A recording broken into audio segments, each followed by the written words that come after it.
వి gold trusted gold buyers తాకట్టులో ఉన్న బంగారాన్ని విడిపించి ఈ రోజు ఉన్న మార్కెట్ ధరకే కొనబడును. మరిన్ని వివరాలకు సంప్రదించండి 77107720. ఎస్ఎల్బిసి టన్నెల్లో జరిగినటువంటి ప్రమాదాన్ని మంత్రులంతా కూడా దగ్గరుండి పర్యవేక్షిస్తున్నారు. మనతో పాటు మంత్రి ఉత్తమ్ కుమార్ ఉన్నారు, వారితో మాట్లాడదాం. సార్ చెప్పండి, దాదాపుగా 24 గంటలు కూడా పూర్తయిపోయింది. ఇప్పటి వరకు కూడా 8 మంది ఆచూకీ దొరకనటువంటి ఎట్లా జరుగుతుంది రెస్క్యూ పనులన్నీ? సరే బ్రదర్, మా ప్రభుత్వం ముఖ్యమంత్రి రేవంత్ రెడ్డి గారి గైడెన్స్ లో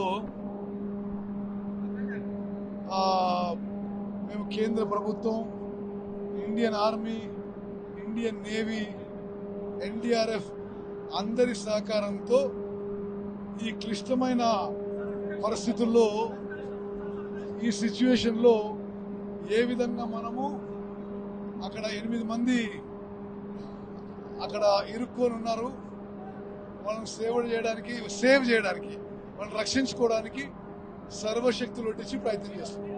ఇప్పటి వరకు వారికి సంబంధించి ఏమైనా ఆనవాళ్ళు ఏమైనా తెలిసాయా సార్? అంటే దాదాపుగా బురద నీరంతా కూడా అక్కడ పూర్తిగా కమ్మేసినట్టుగా తెలుస్తుంది.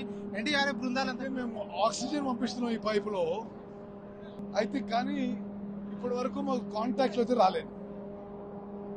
ఇంకా ఎన్ని గంటల సమయం పట్టే అవకాశం సార్? ఎందుకంటే ఇప్పటికే మీరు ఇండియన్ ఆర్మీతో కావచ్చు, నేవీతో కూడా మాట్లాడడం జరిగింది.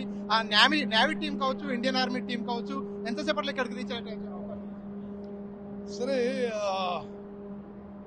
ఇప్పుడే మళ్ళీ లోపలికి ఆర్మీ అండ్ ఎన్డీఆర్ఎఫ్ టీంలు పోయినాయి. వాళ్ళు ఒక 2 hours లో రిటర్న్ వస్తారు. అది వాళ్ళు వచ్చినాక నేను కరెక్ట్ పొజిషన్ చెప్పగలుగుతాను.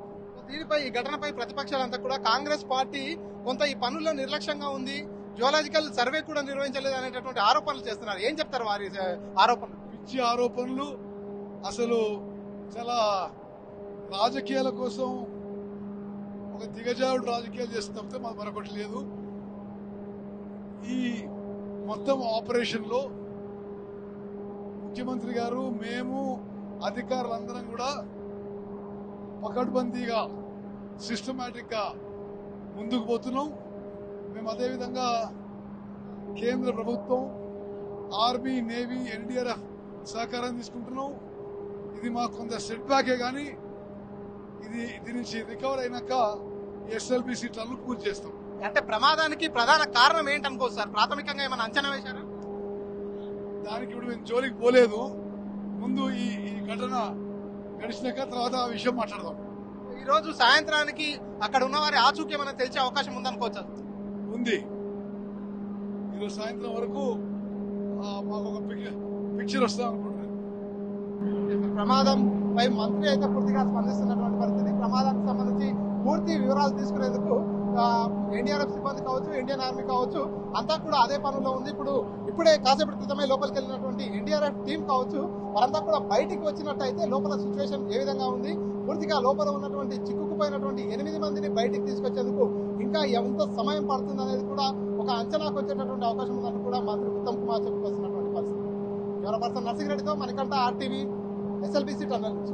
మరిన్ని వీడియోస్ కోసం ఛానల్ ని సబ్స్క్రైబ్ చేయండి. లేటెస్ట్ అప్డేట్స్ కోసం వాట్సాప్ ఛానల్ ని ఫాలో అవ్వండి. ఆ లింక్ డిస్క్రిప్షన్ లో ఉంది.